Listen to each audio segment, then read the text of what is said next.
잘난 우리 아들을 거저 가져갔네 거저. 귓가에 못이 박히는 말이었다. 시어머니 김영자의 독설은 언제나 정확히 가슴을 파고들었다. 정수연은 밥상 앞에서 젓가락을 꾹 쥐었다. 이럴 때마다 목구멍에 걸린 밥알은 쉽게 넘어가지 않았다. 결혼한 지 5년 수연은 처음 만난 날부터 시어머니에게 미움받는 기분으로 살았다. 첫 만남에서부터 시어머니의 눈빛은 내 아들 옆에 너는 부족하다고 말하고 있었다. 남편 김민호는 대기업에 다니고 있었고 수연은 그보다 작은 중소기업에 근무했다. 그것만으로도 시어머니 눈에는 큰 죄인이었다. 내가 못났으면 친정이라도 잘 살아야 하는데 친정도 우리 아들 뒷바라지 하나 제대로 못해주네. 수연의 손가락이 무의식적으로 테이블 위에서 떨렸다. 친정은 평범했다. 부자는 아니었지만 부모님의 노후 대비도 잘 되어 있었다. 시어머니는 그저 수연이 돈 있는 집안이 아니라는 이유로 늘 깔보았다. 어머니, 더 드실래요? 수연은 공손하게 물었다. 됐어. 내가 요리한 건 입에 안 맞아. 시어머니는 마치 독약이라도 섞은 음식처럼 밥그릇을 밀어냈다. 민호가 방에서 나와 이 광경을 보고 미간을 찌푸렸다. 엄마, 왜 그러세요? 수연이가 정성껏 만든 건데. 아이고, 내 마누라가 날 죽이려고 이렇게 짜게 음식을 하는 거야. 내가 고혈압인 거 알면서. 수연은 눈을 감았다. 소금 간도 최대한 줄였는데도 시어머니의 입맛에는 맞출 수 없었다. 민호가 다가와 수연의 손을 꼭 잡아주었다. 엄마, 말이 너무 심하세요. 수연이한테 사과하세요. 뭐라고? 내가 왜? 사실을 말했을 뿐인데. 시어머니의 말에 민호는 숟가락을 내려놓았다. 그는 늘 이랬다. 시어머니가 수연에게 잘못된 말을 할 때마다 참지 않고 바로 지적했다. 수연은 그런 남편이 있어 버틸 수 있었다. 가자, 여보. 민호가 일어서며 말했다. 시어머니는 못마땅한 표정으로 입을 비죽였다. 벌써 가? 밥 먹다 말고. 엄마가 계속 수연이한테 그렇게 말할 거면 우리 앞으로 안 올게요. 집으로 돌아오는 차 안 민호가 한숨을 내쉬었다. 미안해. 우리 엄마가 도대체 왜 저럴까? 수연은 그저 빙긋 웃었다. 마음은 이미 닫혀 있었다. 지난해 겨울 수연이 임신 소식을 알렸을 때도 시어머니는 달랐다.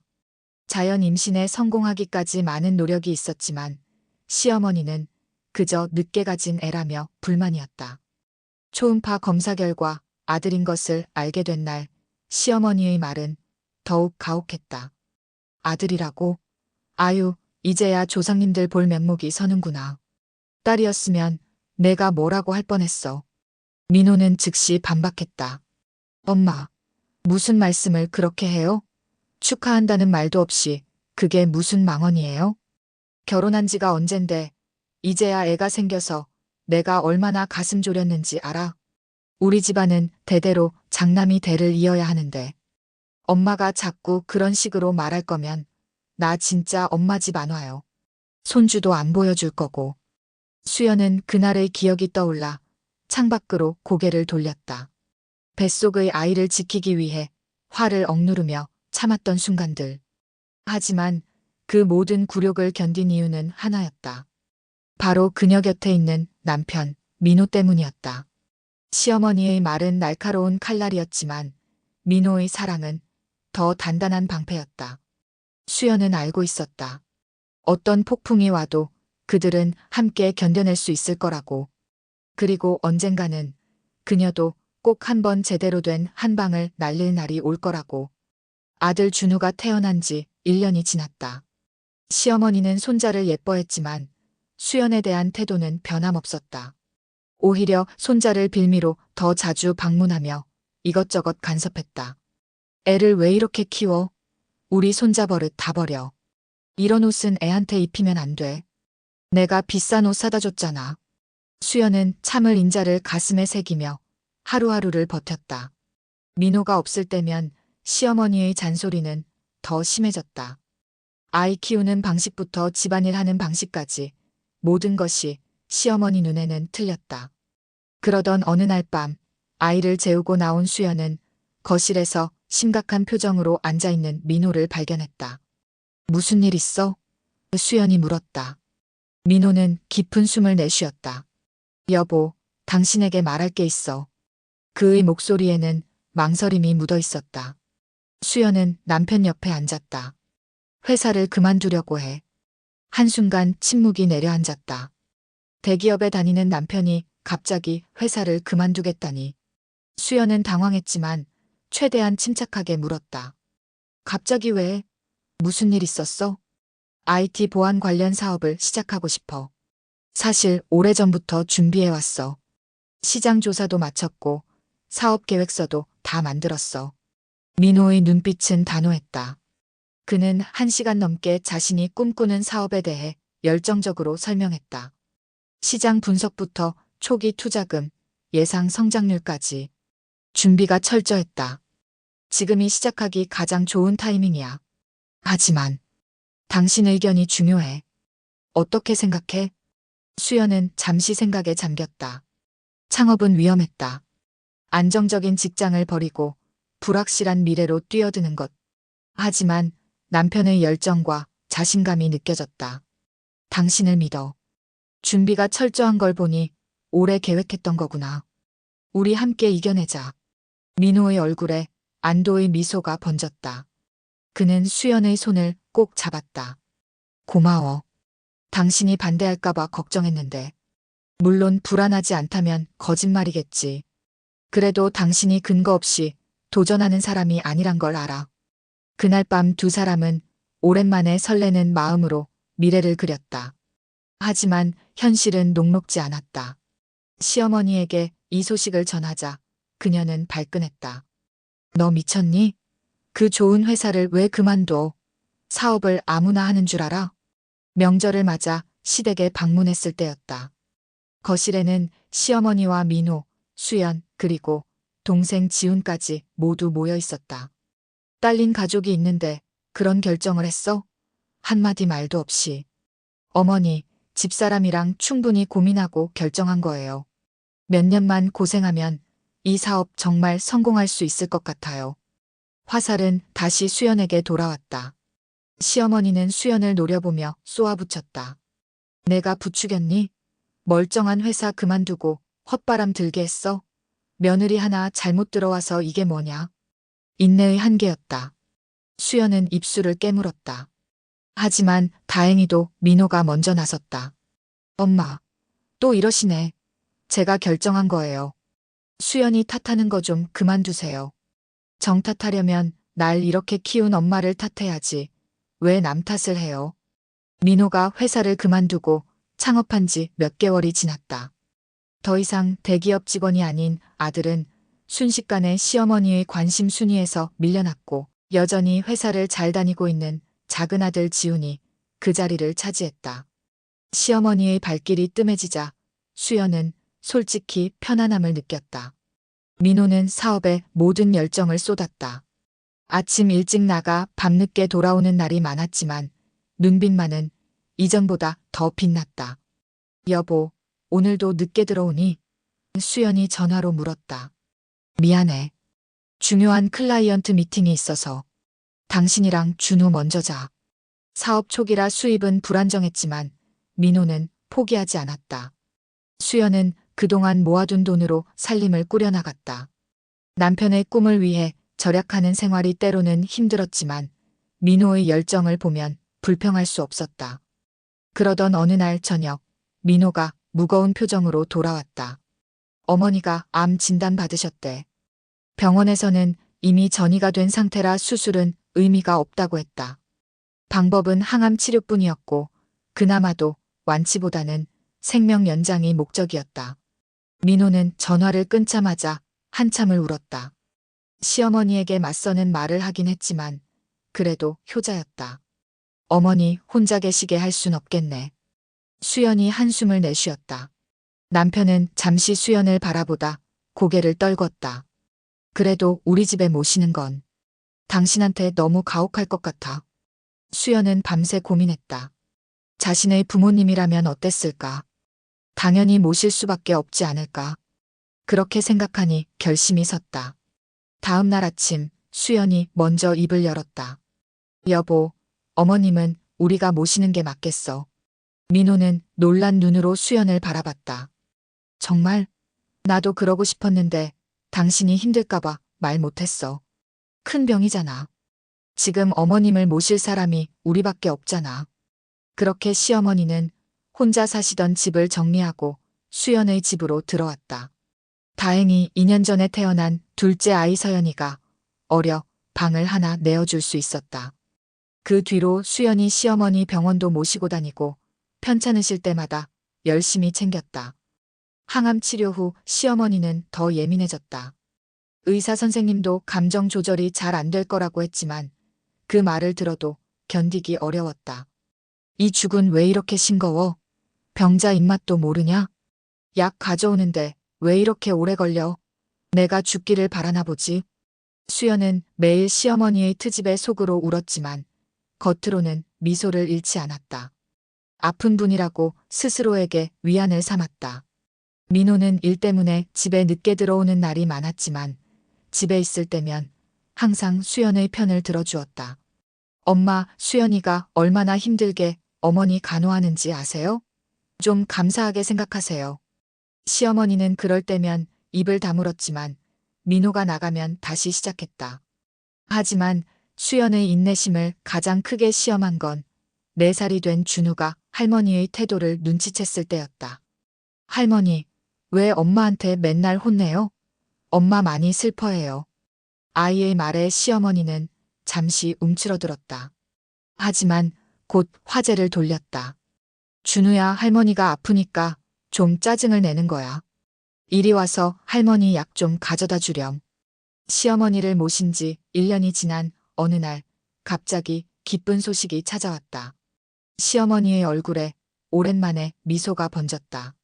작은 아들 지훈의 결혼 소식이었다.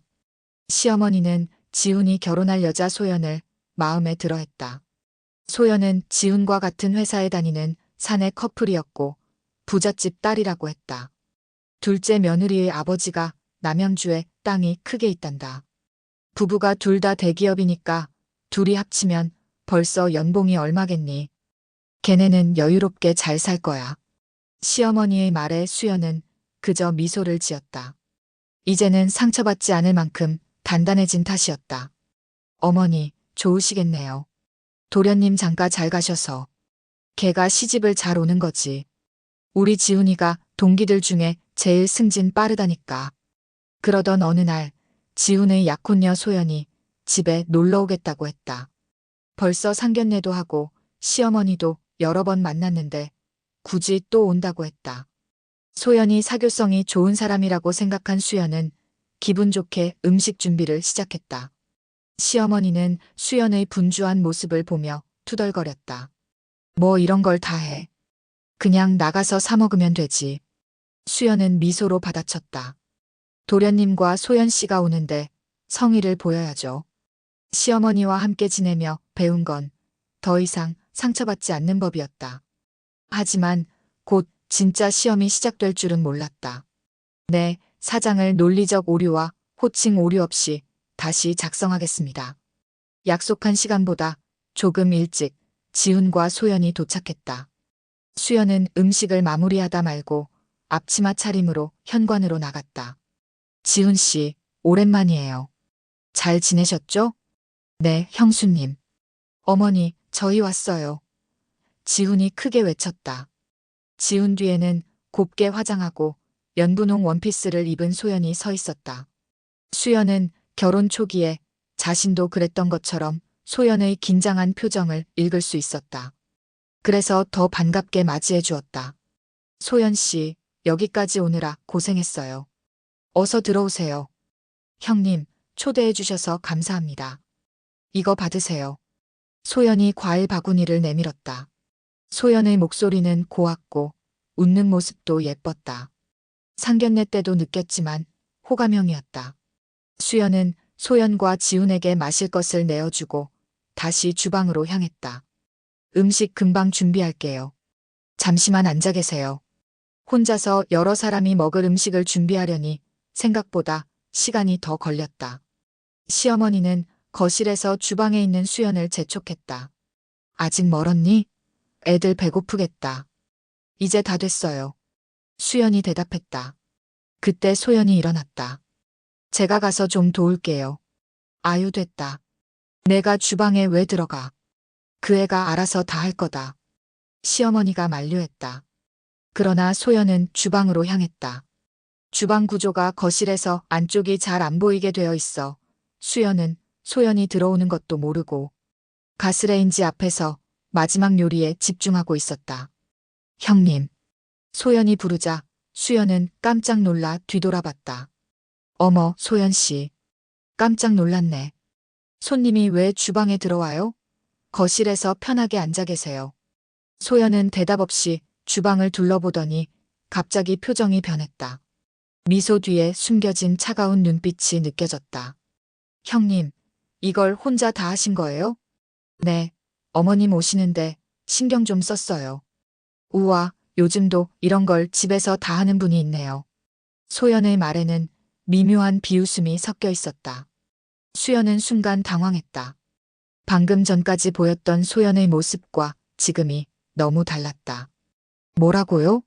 아, 저희 집은 이렇게 음식을 안 해서요. 보통 외식하거나 사 먹거든요. 이렇게 많은 음식 하는 걸 처음 봐서 신기해요. 그것도 형님 혼자서요. 소연의 표정은 다시 순진한 얼굴로 돌아와 있었다. 수연은 방금 자신이 잘못 들었나 싶었다. 아, 그래요? 저희는 웬만한 건 집에서 다 해 먹어요. 어머님이 바깥 음식을 별로 안 좋아하셔서요. 형님이 집에 계시니까 가능한 거죠? 일하셨으면 어머님이 시키지도 못하셨을 텐데. 소연이 미소를 지으며 말했다. 네. 아, 일은 준우가 태어나면서 그만뒀어요. 아, 요즘 아기 봐주는 사람 고용 많이 하잖아요. 그렇게 해서 직장 다니는 분들 많던데. 그렇죠. 근데 저는 아이 어릴 땐 제가 직접 키우고 싶었거든요. 남편도 같은 생각이었고요. 아, 그러셨구나. 하긴 베이비시터 비용이 만만치 않다고 하긴 하더라고요. 쓰고 싶다고 아무나 다 쓰진 못하겠죠. 수연의 느낌이 맞았다. 소연의 목소리와 표정에는 분명히 수연을 무시하는 태도가 깔려 있었다. 수연이 돈이 없어서 아이를 직접 키웠다는 식으로 말하고 있었다. 오해인가 싶었지만 대화를 나눌수록 기분이 상했다. 저기 형님. 소연이 갑자기 목소리를 낮췄다. 형님은 이 집에서 식모인가 봐요. 순간 수연의 귀를 의심했다. 지금 뭐라고 하셨어요? 아니, 저는 형님이 너무 고생하시는 모습이 속상해서요. 소연은 순식간에 불쌍한 표정으로 변했다. 휙휙 변하는 양면적인 모습에 수연은 기가 찼다. 주방에 함께 있는 동안 소연은 손 하나 까딱하지 않고 그저 수연을 내려다보기만 했다. 마침 민호가 귀가했고 그의 도움으로 빠르게 상을 차렸다. 식사 중에 소연은 마치 천사가 된 듯 다시 달라졌다. 형님, 이 갈비찜 너무 맛있어요. 제가 먹어본 갈비찜 중 최고예요. 소연이 수연에게 갑자기 과장된 칭찬을 했다. 정말요? 그냥 평범하게 만든 건데. 수연이 겸손하게 대답했다. 아주버님은 너무 좋으시겠어요. 매일 이렇게 맛있는 음식 드시는 거잖아요. 소연이 민호를 향해 말했다. 나한텐 이런 거 해줄 사람이 없어서. 지훈이 장난스럽게 말했다. 당신도 나중에 제가 요리 배워서 해줄게요. 소연이 지훈에게 애교 있게 대답했다. 너희 오니까 나도 맛있는 거 먹는 거지. 시어머니가 웃으며 말했다. 어머니, 맛있는 거 많이 드세요. 소연이 시어머니 앞에 고기를 더 올려드렸다. 엄마, 저랑 소연이 잘 지내죠? 아, 엊그제도 LA 갈비 사드렸잖아요. 지훈이 의기양양하게 말했다. 아, 그거 누구네 부처하는 김에 좀 많이 사왔더니 딱 한 끼 먹고 끝났잖니. 시어머니가 아쉬워했다. 그건 엄마가 친구분들 싸줘서 그런 거잖아요. 지훈이 투덜거렸다. 시어머니가 한숨을 쉬었다. 그러게 내 형이 회사만 안 그만뒀어도 이렇게 가세가 기울었겠니. 민호를 흘끗 보며 말했다. 수연은 불편한 침묵을 깨려 했지만 지훈이 먼저 말을 꺼냈다. 형, 우리 엄마 굶기는 거 아니지? 지훈은 농담처럼 말했지만 수연은 기분이 나빴다. 그들이 시어머니를 모신 후로 용돈을 꼬박꼬박 드리고 있었고 필요한 것은 다 해드렸다. 지훈의 말이 그날따라 괘씸했다. 특히 소연의 이중적 태도가 마음에 걸렸다. 민호도 잠시 표정이 굳었지만 좋은 날이라 참는 것 같았다. 수연아, 이거 좀 더 줘라. 물 좀 가져와라. 과일 먹자. 갑자기 시어머니가 수연을 부르기 시작했다. 손님이 와서 그런지 시어머니도 그날따라 유독 수연을 더 부려먹는 느낌이었다. 늘 하던 일이었지만 시어머니의 말투가 묘하게 고압적이었다. 수연이 분주하게 오가는 모습을 소연은 빤히 지켜보고 있었다. 식사가 거의 끝나갈 무렵 준우가 학원을 마치고 들어왔다. 엄마, 큰일 났어. 빨리 와봐. 준우가 흥분해서 소리쳤다. 엄마, 아빠가 TV에 나왔어. 준우가 숨을 헐떡이며 소리쳤다. 모두의 시선이 준우에게 향했다. 준우는 허겁지겁 신발을 벗고 뛰어들어왔다. 작은 삼촌도 있네. 안녕하세요. 준우가 지훈에게 고개를 꾸벅 숙였다. TV라니 무슨 소리야? 시어머니가 물었다. 아빠가 뉴스에 나왔어요. 유치원 선생님이 보여주셨어요. 우리 아빠 회사가 대박났대. 준우의 외침에 거실이 순간 고요해졌다. 준우는 빠르게 TV 리모컨을 찾아 채널을 돌렸다. 뉴스 채널에서는 마침 재방송으로 경제 특집이 나오고 있었다. 화면에는 정장을 입은 민호가 당당하게 인터뷰하는 모습이 나왔다. 자막에는 신생 IT 보안 기업 세이프가드, 해외 진출 성공이라고 적혀 있었다. 저희 회사는 창업 3년 만에 매출 100억을 돌파했습니다. 이번 해외 계약은 국내 보안 기술의 우수성을 인정받은 결과라고 생각합니다. 민호의 자신감 넘치는 모습에 수연은 가슴이 벅차올랐다. 방송에서는 민호의 회사가 얼마나 빠르게 성장했는지, 해외 투자금이 얼마나 들어왔는지 상세히 설명했다. 이게 뭐야? 시어머니의 목소리가 떨렸다. 민호 씨, 이게 사실이에요? 지훈이 놀란 눈으로 물었다. 민호는 미소를 지었다. 말하려고 했어. 오늘 좋은 소식 전하러 일부러 일찍 들어온 거야. 수연은 사실 이미 알고 있었다. 남편의 회사가 크게 성공하고 있다는 사실을. 하지만 민호는 섣부른 자랑을 하지 말자며 조용히 지내왔다. 지금까지 검소하게 살면서도 시어머니에게는 필요한 것을 다 해드렸다. 그럼에도 시어머니는 알아채지 못했다. 그래서 이번에 더 큰 집으로 이사갈 생각이었어. 어머니 모시고. 민호가 덧붙였다. 시어머니의 얼굴이 창백해졌다. 지훈과 소연도 입을 다물지 못했다. 그런데 오늘 들어와 보니 상황이 좀 복잡하네. 민호의 목소리가 차갑게 변했다. 무슨 말이야? 지훈이 물었다. 아까부터 내 귀에 들리는 말들. 가세가 기울었다느니, 우리 엄마 굶긴다느니, 내 와이프는 내 아내를 식모라고 불렀고, 소연의 얼굴이 하얗게 변했다. 아니에요. 그런 말 안 했어요. 다 들었어. 내가 현관문 열기 전에 주방에서 하는 말. 민호의 목소리는 단호했다. 수연은 남편이 들었다는 사실에 놀랐지만 한편으로는 마음이 편안해졌다. 지금까지 참아왔던 모든 것이 터져나올 때가 된 것 같았다. 어머니, 저는 지금까지 최선을 다했어요. 시어머니를 모시는 건 쉬운 일이 아니었지만 남편의 어머니니까 제 부모님처럼 모셨어요. 하지만 이제는 지쳤어요. 뭐라고? 내가 날 모셨다고? 내가 너희 덕에 산 줄 아니? 시어머니가 발끈했다. 엄마, 지금까지 수연이가 얼마나 고생했는지 아세요? 암 투병 중인 어머니를 모시느라 집안일에, 육아에, 간병까지. 그런데도 어머닌 한 번도 고맙다는 말 안 하셨어요. 그런 말을 왜 해? 당연히 며느리가 할 일을. 시어머니의 말이 채 끝나기도 전에 민호가 차갑게 끊었다. 당연하지 않아요. 우리가 지금껏 어머니 치료비며 생활비며 다 대드렸어요. 그런데도 가세가 기울었다고 무시하시고 동생과 그 약혼녀는 우리를 깔보고 지훈이 말을 더듬었다. 형, 나는 그런 뜻이 아니었어. 그냥 농담으로. 농담? 웃기지도 않는 농담이었네. 내가 어머니 얼마나 잘 모실 수 있는지 한번 보자고. 무슨 소리야? 지훈의 목소리가 떨렸다. 지금부터 어머니는 너희랑 살아. 내가 그렇게 효자면 내가 모셔. 시어머니가 벌떡 일어났다. 이게 무슨 소리야? 내가 큰아들이잖아. 네, 큰아들이죠. 근데 어머닌 항상 둘째만 예뻐하셨잖아요. 대기업 다닌다고 여자친구가 부잣집 딸이라고. 그렇게 자랑스러운 아들이랑 사세요. 소연이 놀라서 지훈의 팔을 붙잡았다. 여보, 어떡해. 걱정 마. 우리 신혼집이 있잖아. 지훈이 소연을 안심시켰다. 내가 그렇게 말한 적 없어. 내가 언제 둘째만 예뻐했다고. 시어머니가 소리쳤다.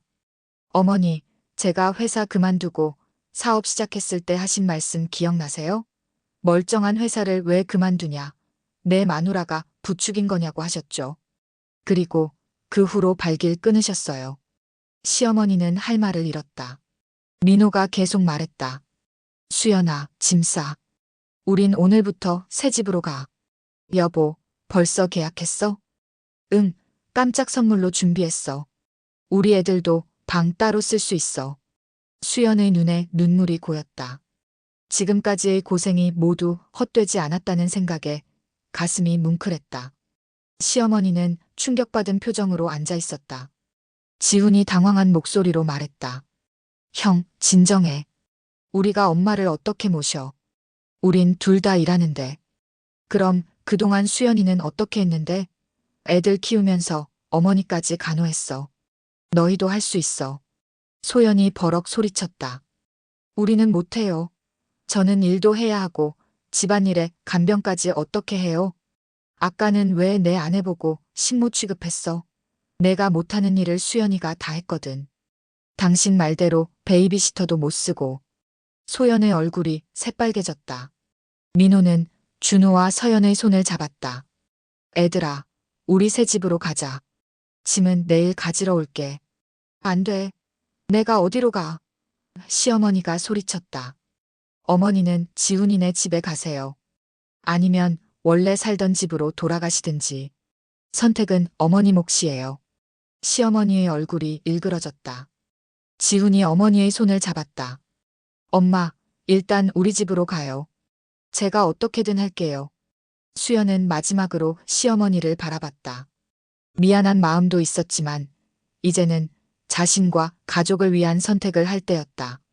어머니, 건강하세요. 병원 가실 일 있으시면 연락 주세요. 그렇게 수연의 가족은 집을 나섰다. 차 안에서 민호가 수연의 손을 꼭 잡았다. 미안해. 더 일찍 말했어야 했는데. 괜찮아. 당신은 늘 내 편이었잖아. 이제 우리 행복하게 살자. 당신이 고생 많았어. 수연은 창밖을 바라보며 미소 지었다. 오랜 시간 참아왔던 모든 상처가 씻겨 내려가는 느낌이었다. 그리고 가슴속 깊은 곳에서는 작은 승리감이 일었다. 마침내 그녀도 한 방 날렸다. 새 집으로 이사한 지 한 달이 지났다. 수연은 오랜만에 마음의 여유를 느꼈다. 넓은 아파트에 아이들 방도 따로 생겼고 드디어 자신만의 공간도 생겼다. 민호는 사업이 안정되자 직원들에게 더 많은 권한을 위임하고 일찍 퇴근하는 날이 늘었다. 여보, 난 정말 행복해. 수연이 소파에 기대앉아 민호에게 말했다. 민호는 수연의 어깨를 감싸 안았다. 당신이 행복하다니 나도 기쁘네.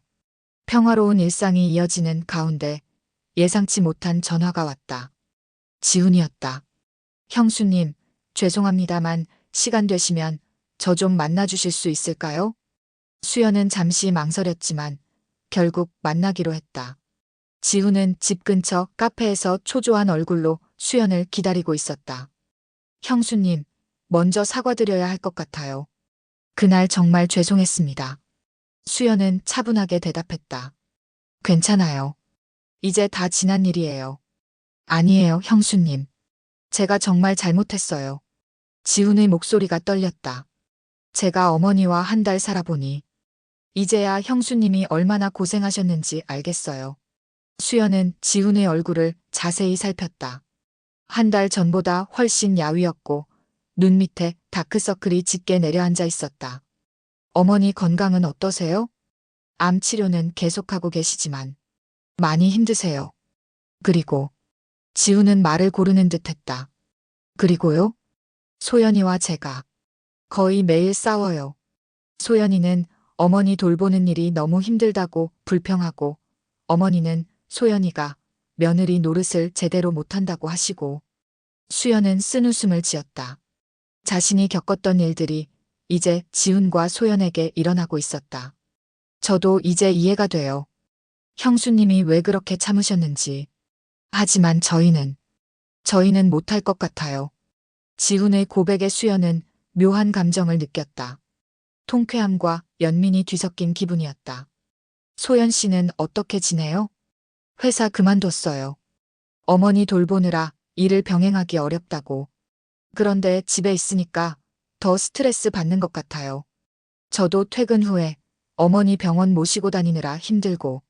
수연은 마음 한구석이 아팠다. 아무리 그래도 시어머니는 암투병 중인 환자였다. 형수님, 부탁이 있어요. 지훈이 조심스럽게 말을 꺼냈다. 말씀해보세요.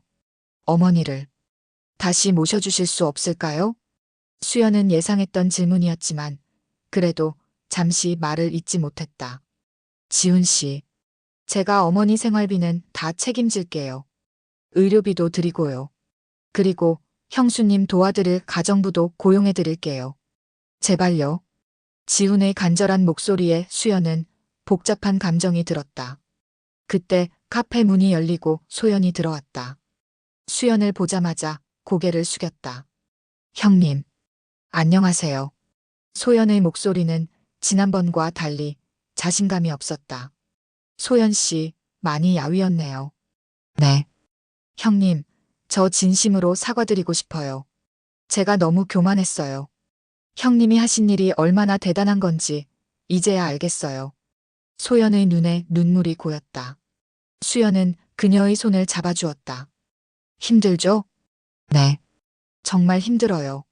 어머님은 제가 뭘 해도 마음에 안 드시고 저는 어떻게 해야 할지 모르겠고 결혼 전에 이럴 줄 알았으면.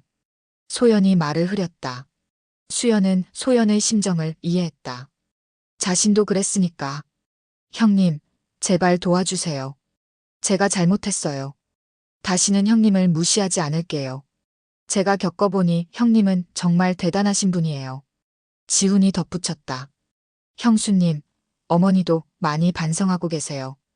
형수님 없이 살아보니 얼마나 감사해야 할 뿐인지 알게 되셨대요. 수연은 깊은 생각에 잠겼다. 그들의 사과는 진심으로 들렸다. 하지만 쉽게 결정할 수 있는 문제가 아니었다. 민호 씨와 상의해봐야 할 것 같아요. 그리고 솔직히 말하면 저도 지금 상황이 편해요. 네, 이해해요.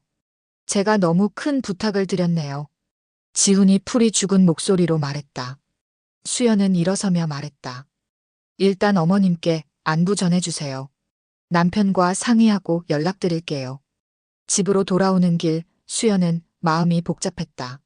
시어머니가 많이 아프다는 것도 알고 있었고 지훈과 소연이 겪는 어려움도 이해했다.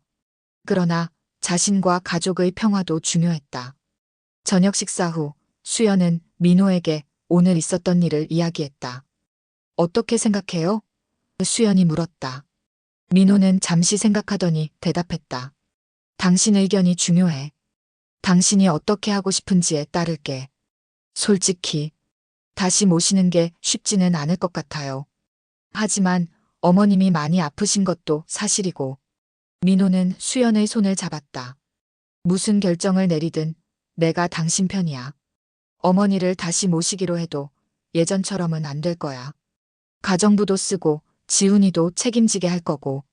수연은 고개를 끄덕였다. 그날 밤 그녀는 오랜만에 잠을 설쳤다.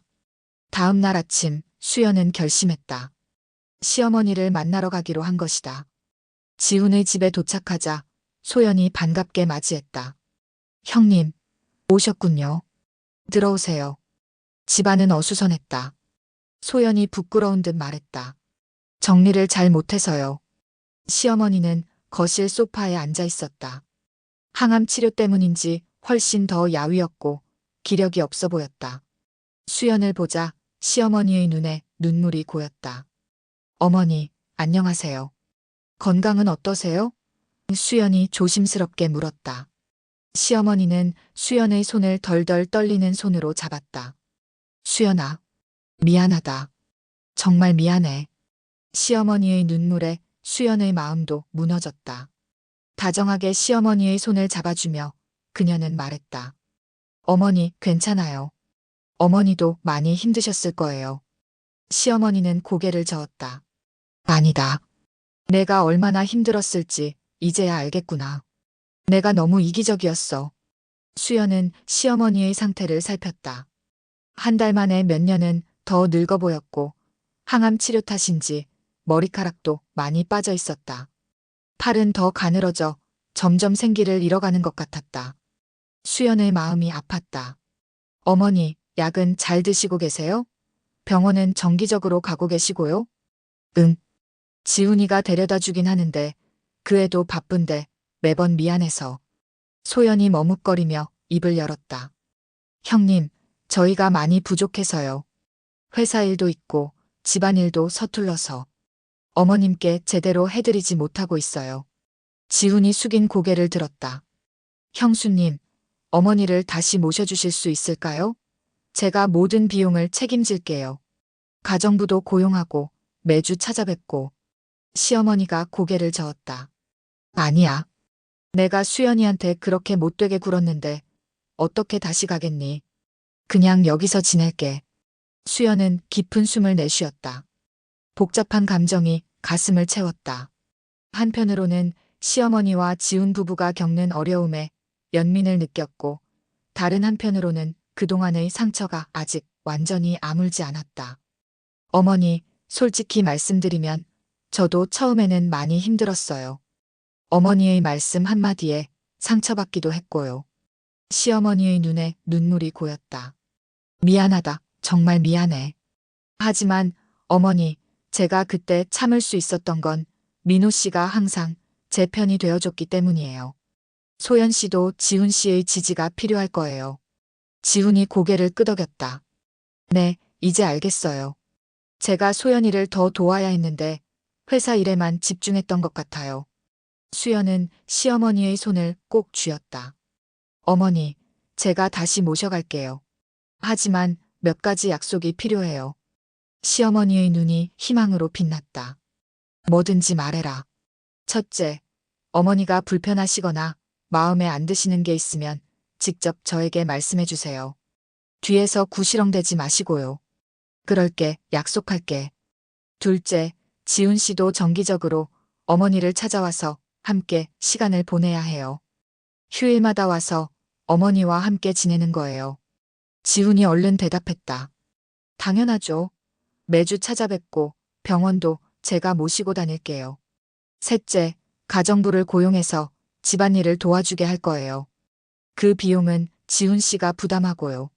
네, 알겠습니다. 지훈이 진지하게 대답했다. 수연은 마지막으로 시어머니를 바라봤다. 어머니, 가장 중요한 건 서로 존중하는 마음이에요. 우리 이제부터 진짜 가족이 되어 볼까요? 시어머니는 수연의 손을 꼭 잡았다. 그래, 이제부터 진짜 가족이 되자. 그날 오후 수연은 민호에게 전화를 걸었다. 시어머니를 다시 모시기로 한 결정을 이야기했다. 괜찮아? 정말 당신 마음이 그래? 민호가 걱정스럽게 물었다. 응, 괜찮아. 어머님도 많이 달라지셨어. 그리고 이번엔 지훈 씨도 책임을 나눠질 거고. 민호의 목소리가 따뜻해졌다. 당신은 정말 대단해. 내가 얼마나 자랑스러운지 몰라. 이틀 후 시어머니는 다시 수연의 집으로 돌아왔다. 이번엔 수연의 마음이 훨씬 가벼웠다. 시어머니도 예전과 달리 조심스럽고 감사한 마음으로 대했다. 첫날 저녁 시어머니는 식탁에 앉아 수연이 차려준 밥을 먹으며 감동의 눈물을 흘렸다. 어머니, 왜 우세요? 수연이 걱정스럽게 물었다. 아니, 그냥 내가 해준 밥이 너무 맛있어서. 민호가 웃으며 말했다. 엄마, 이제야 수연이 요리 맛을 아시네요? 시어머니는 부끄러운 듯 웃었다. 나 같은 늙은이를 다시 받아줘서 고마워. 수연은 미소 지었다. 어머니, 우리 이제 새로 시작해요. 약속대로 지훈과 소연은 매주 찾아와 시어머니와 시간을 보냈다. 소연은 수연에게 요리도 배우고 집안일 하는 방법도 물었다. 두 사람 사이에 묘한 우정이 생겨났다. 형님, 저 정말 많이 배웠어요. 형님은 대단하세요. 소연이 진심으로 말했다. 수연은 웃으며 대답했다. 서로 도우며 살면 모두가 행복해질 수 있어요. 일주일에 3번 가정부가 와서 집안일을 도왔다. 덕분에 수연은 자신만의 시간도 가질 수 있었고 준우와 서연에게도 더 신경 쓸 수 있었다. 시어머니도 예전보다 훨씬 여유로워 보였다. 어느 날 시어머니가 수연을 조용히 불렀다. 수연아, 내가 너한테 할 말이 있어. 네, 어머니. 무슨 말씀이세요? 내가 지금까지 내게 못되게 굴어서 정말 미안해. 사실 너를 처음 봤을 때부터 마음에 들었어. 우리 민호가 좋은 짝을 만났다고 생각했지. 수연은 놀라서 시어머니를 바라봤다. 정말요? 그런데 왜? 그냥 내 아들을 빼앗길까봐 질투했던 것 같아. 그리고 내가 너무 완벽해서 내가 초라해 보였달까? 시어머니의 솔직한 고백에 수연은 감동했다. 시어머니를 꼭 안아드렸다. 어머니, 저도 어머니를 진심으로 존경해요. 아들 둘을 훌륭하게 키우신 것도 대단하고 병과 싸우는 모습도 정말 강인하시고요. 시어머니의 눈에 눈물이 고였다. 고마워, 정말 고마워. 그날 이후로 시어머니와 수연의 관계는 진정한 모녀 관계로 발전했다. 시어머니는 손자들에게 옛날 이야기를 들려주며 즐거운 시간을 보냈고 수연은 시어머니의 지혜를 배우며 서로를 존중했다. 민호는 이런 변화를 보며 행복해했다. 우리 집이 천국이 된 것 같아. 수연은 남편의 어깨에 기대며 말했다. 우리 함께 만들어낸 천국이지. 어느 저녁 온 가족이 모여 식사를 하는 자리에서 시어머니가 건배를 제안했다. 우리 수연이에게 내가 평생 만난 사람 중 가장 훌륭한 며느리, 아니 딸에게. 모두가 잔을 들어 건배했다. 수연의 눈에 행복의 눈물이 고였다. 그녀는 마침내 진정한 가족의 의미를 찾은 것 같았다. 어머니, 감사합니다. 저도 어머니를 정말 사랑해요. 그 순간 수연은 비로소 완전한 승리를 얻었다. 그것은 누군가를 이기는 승리가 아니라 서로를 이해하고 존중하는 마음의 승리였다. 시어머니와의 갈등은 이제 더 강한 유대감으로 변화했고 그녀의 가족은 그 어느 때보다 단단해졌다. 2년이 흘렀다. 시어머니의 암은 기적적으로 완화되어 상태가 호전되었다. 이제 그녀는 친구들과 만남도 갖고 동네 노인정에도 나가 사교활동을 즐겼다. 수연의 집은 평화로웠다. 준우는 초등학교에 입학했고 서연도 유치원에 다녔다. 민호의 회사는 해외 지사까지 설립했고 수연도 원예 강좌를 듣기 시작했다. 주말 지훈과 소연이 방문했다. 소연은 6개월 차 임신으로 배가 불러 있었다. 형님, 이거 제가 직접 만든 케이크예요. 형님이 가르쳐 주신 레시피로요. 소연이 자랑스럽게 말했다. 지훈이 중요한 소식을 전했다. 회사에서 싱가포르 지사 파견 제안을 받았어요. 3년 정도 가게 될 것 같아요. 어머니는 어떻게 하실 거예요? 민호가 물었다. 시어머니가 단호하게 말했다. 난 여기 있을 거야. 수연이네랑 잘 지내고 있으니까. 소연이 미안한 표정을 지었지만 시어머니는 이해했다. 걱정 마. 내가 지금 임신 중인데 날 어떻게 돌봐. 해외 생활도 적응해야 하고. 식사 후 지훈 부부가 돌아가고 시어머니는 수연을 따로 불렀다. 수연아, 정말 고맙다. 내가 너한테 그렇게 못되게 굴었는데도 날 가족으로 대해줘서. 어머니, 그건 저도 마찬가지예요. 어머니가 변화하려고 노력해주신 덕분이에요. 시어머니는 봉투를 꺼냈다. 이건 내 재산 분배에 관한 서류야. 절반은 지훈이에게, 나머지 절반은 너희에게 남기기로 했어. 어머니, 그러실 필요 없어요. 어머니의 사랑이 재산보다 더 값진 거예요. 시어머니는 수연을 꼭 안아주었다. 내가 내 진짜 딸이었으면 좋았을 텐데. 그날 밤 수연과 민호는 발코니에서 이야기를 나눴다. 여보, 당신은 정말 대단해.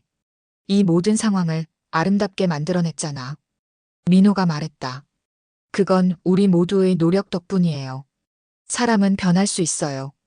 어머님도, 소연 씨도, 저도. 우리 모두 조금씩 변하면서 서로를 이해하게 된 것 같아요. 수연의 마음속에는 더 이상 상처도 원망도 없었다. 오직 감사와 사랑만이 가득했다.